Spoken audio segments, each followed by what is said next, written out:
আমার প্রিয় বন্ধুরা, আজ আমরা এসেছি আমার প্রিয় দাদা প্রদ্যুৎ দে, কুশদ্বীপে বাড়ি। তো ওনার কাছে ওনার অভিজ্ঞতার কথা আমরা শুনব।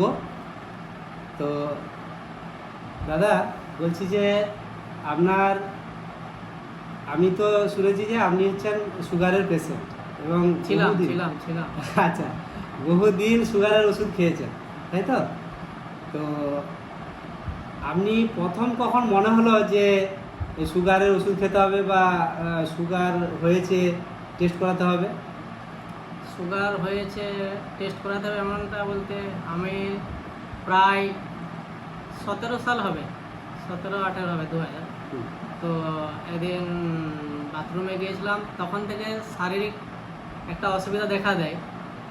তার ফলে আমি ডাক্তারবাবুর কাছে গিয়েছিলাম, বাঁকুড়াতে ডাক্তারবাবুর কাছে গিয়েছিলাম। সোজা বাঁকুড়ায় গেলেন? হ্যাঁ, বাঁকুড়াতে। দিয়ে আমাকে সুগার টেস্ট করাতে বলেন। তো আমি সুগার টেস্ট করাই ডাক্তারবাবুর কথা মতো। সেখানেতে ফার্স্টিং আমার সুগার ধরা পড়ে 311 মতো। 311 মতো ফার্স্টিং। না না, অফ কথা না, ঠিক আছে। লাইট চলে গেছে, ইয়ে দেখা যাচ্ছে না, জানি না। ভালো হয়ে যাবে। দেখা যাচ্ছে, ঠিক আছে। 311 মতো সুগার ধরা পড়ে। আচ্ছা। তো ডাক্তারবাবুর প্রেসক্রিপশন অনুযায়ী আমাকে ওষুধ দেওয়া হয়। ওষুধ খেতে থাকি। ওষুধ খেয়েছি প্রায় আমি 3 বছর মতন হবে।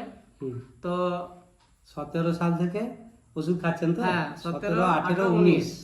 তো দেখেছি, আমি নিজেই দেখেছি নর্মালও আছে। তখনও দেখেছি ডাক্তারবাবু অবশ্য সুগারের ওষুধ দিয়েছিলেন। ওই ডাক্তারবাবু আপনি বলেননি যে ডাক্তারবাবু নর্মাল তো হয়ে গেছে, তাহলে কি এখন ওষুধ খাবো? হ্যাঁ, বলেছিলাম, বারবার বলেছি। কি বলছেন? তখন ডাক্তারবাবু বলেছেন যে না, এটা আপনার ছাড়া যাবে না। তো যতদিন আপনি থাকবেন সুগার আপনাকে এই ওষুধ খেয়েই যেতে হবে, সারা জীবন খেতে যেতে হবে। সারা জীবন ওষুধ খেয়েই যেতে হবে। তার পরিপ্রেক্ষিতে আমারও মনে একটা সন্দেহ জাগে যে আমি ওই ডাক্তারবাবুকে চেঞ্জ করে অন্য ডাক্তারবাবুর কাছে যাই পরামর্শ নেওয়ার জন্য।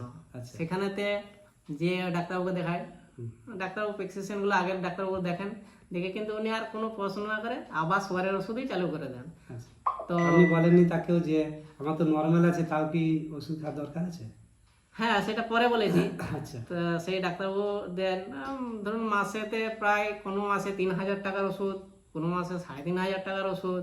মানে প্রতি মাসে মোটামুটি 3-3.5 টাকার ওষুধ? হ্যাঁ, এমন খেতে হয়েছে। ওষুধ দিয়েছে যে আমার ওষুধ খাওয়ারও সময়ের একটা ইয়ে হয়ে যায়, যে এই ওষুধ খেতে হবে, ওষুধ খেতে হবে করে করে। ওটা একটা রেগুলার রুটিনের মধ্যে হয়ে রেগুলার গেছে। রুটিন। তারপরে আমি ডাক্তারবাবু এরকম ব্যাপার, আমার নর্মাল সুগার রয়েছে, অথচ ওষুধ বলছে না, আপনাকে ওষুধ তো খেয়ে যেতেই হবে আপনাকে সারা জীবন।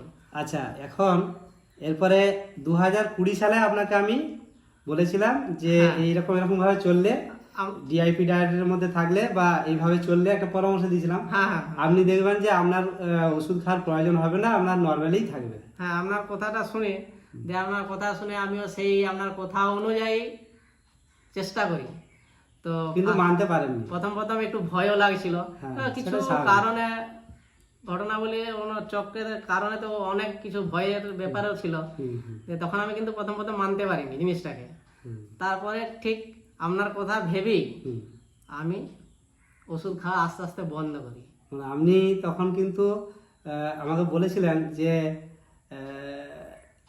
1 সপ্তাহ বন্ধ করছি, আবার মনে হচ্ছে না ভুল হচ্ছে, এক সপ্তাহ বন্ধ করছি, আবার খাচ্ছি ভয়েতে, আবার একদিন করে গ্যাপ দিয়ে মাস অবধি করেছি। দিয়ে দেখেছি সুগার কিন্তু নর্মাল, সুগার কোনোদিন লেভেল ক্রস করেনি।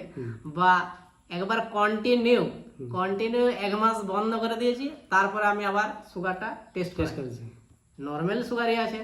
তখন থেকে আমার মনের মধ্যে একটা আত্মবিশ্বাস জমে যায় যেটা ওষুধের কোনো ব্যাপার নয়। দিয়ে আপনার ওই ডিআইপি ডায়েটের আসি, আস্তে আস্তে আমরা ওর মধ্যে ঢুকে যাই। তারপরে এখন পর্যন্ত না, আপনাকে এর মধ্যে কেউ বলেনি যে তুই ভুল করছিস? হ্যাঁ, এর মধ্যে আমার বন্ধু বান্ধবের সার্কেলও আছে, তার মধ্যে অনেক আর কি, মানে বন্ধু বান্ধবী বলতে পারেন, বলছিল জিনিসটা কিন্তু ভুল করছিস, ছেড়ে দিচ্ছিস এই ওষুধ খাওয়াটা, এটা কিন্তু একটা মারাত্মক ক্ষতির ব্যাপার আছে। তো তাদের কথা আমি মানিনি অবশ্য। আর ডাক্তারবাবু তো বলেছিলেন যে হ্যাঁ এটা কোনো এক ছাড়তে ডাক্তারবাবু কিন্তু হ্যাঁ কোনো একটা ভুল ভুল কার কথা শুনে এসব করছেন, ভুল হ্যাঁ, হচ্ছে খুব, এটা কিন্তু মারাত্মক ক্ষতি হয়ে যাবে। ক্ষতি হয়ে যেতে পারে বলেছিলাম, আমি কিন্তু কাউকে পরোয়া করিনি, তবু তার মানে একটু হলেও আমাকে বিশ্বাস করেছেন। হ্যাঁ অবশ্যই অবশ্যই, না বিশ্বাস করলে আজকে আমি এই জায়গাতে পৌঁছাতে পারতাম না। এরপরে আপনি 2020 সাল থেকে বলতে গেলে প্রথমে 2-1 মাস বন্ধ করেছেন, আবার একটু খেয়েছেন, বন্ধ করেছেন, দিয়ে মাঝে থেকে 2020 সালের মাঝপথ থেকে টোটালি আপনি ওষুধটা বন্ধ বন্ধ করেছেন করে দিয়েছি একদম। এখন পর্যন্ত, মানে 2025 সাল চলছে মাঝামাঝি, এটা 2025 সালের মাঝামাঝি। হ্যাঁ তার মানে বলতে গেলে 5 বছর, প্রায় 5 বছর 5 বছর আপনি একদম কোনো রকম ওষুধ ছাড়া আছেন। আছি। এখন কেমন আছেন? এখন ফার্স্ট ক্লাস আছে, মানে আগের থেকেও বেটার, মানে ওষুধ না খেয়ে আগের থেকেও সুগার তো better। নরমাল আছে, সুগার তো নরমাল তার আছে, সাথে আপনি আবার আরো ফিট আছেন, শারীরিক দিক থেকে আমি এখন বেটার, সব অনেক বেটার। অনেক বেটার আছি। তো এটা খুব ভালো লাগলো শুনে। আর আপনার তো মানে প্রচুর রিপোর্ট করেছেন দেখতে পাচ্ছি আমি, বস্তা বস্তা বস্তা বস্তা রিপোর্ট আছে, এগুলো আর দেখানোর প্রয়োজন নাই, প্রচুর রিপোর্ট, মানে নিয়মিত ভাবে এগুলো শেষ করা যাবে না হ্যাঁ, দেখালে এই তো হাজার হাজার রিপোর্ট আছে, মানে বস্তা বস্তা রিপোর্ট, এগুলো আমি দেখছিলাম। হ্যাঁ, যে উনি কিন্তু ভয়ে ভয়ে রিপোর্ট গুলো করিয়েই গেছেন আর কি। আর ডাক্তারবাবুর কথা মতো প্রেসক্রিপশন ওষুধ খেয়েই যাচ্ছিলেন।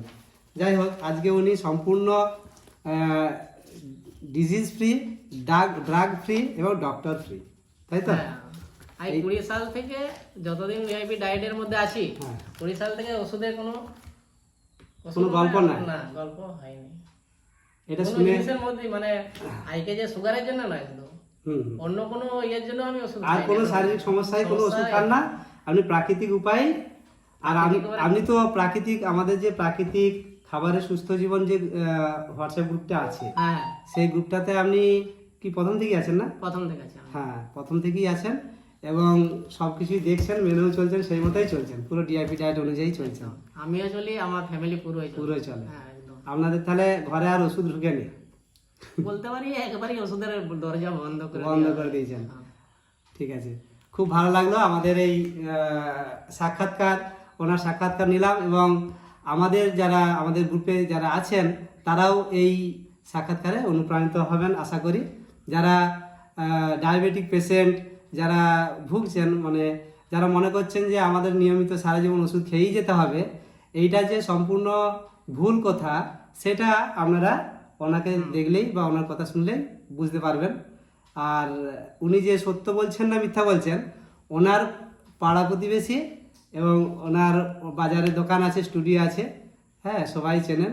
ওনার কাছে এসে ওনার সাথে গল্প করতে পারেন, দেখতে পারেন সব কিছু। তো আমিও এই ডিআইপি ডায়েটে যতদিন এসেছি, আমিও চেষ্টা করছি যে সকলকে এই ডায়েটে আসার জন্য অনুরোধ করি।